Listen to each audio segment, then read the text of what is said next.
هر زو پشتی کو طالبان ده طباخ 2021 ده افغانستان کنترل کر خو پیشاندان تند ینجن افغانی کو داخوازا مافی خو یه خوندن و کارکرن لسر آست جیهان دکن دنگ ودا. خطاب بر جامعه بین الملل از بو جواک نوف نتاوید بیجم کنه ممکنه طالبان جنان قبول بکت. پشتی دمکی کرد جوان شروعیان چالاکوان افغانی رشمین جوینده جعالی طالبان و هاته بنجاف کرن. پشتی کو 10 روزان دگرتیگه دمایی جوالات خوارویا جه نوی تکوشیناوه پاریسه کو او لکیلکا چالاکوان حوال خواراد وسته و طالبان پروتستو دکن.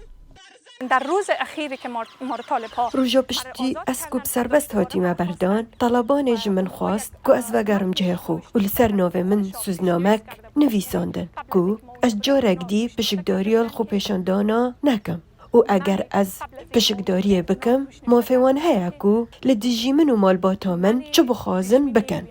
جنین مینا جوینده حول ددن نرازیبون وان کو طالبان حول ددان وان او خلکی بگف و هرشان تبصر بکن او دبیجت جنین افغانستان حتی نهاجی لسر مالپران خو پیشاندانان دکن بهیویا و یکی کو ریخستنا ناونتویی دنگی وان ببهیسه.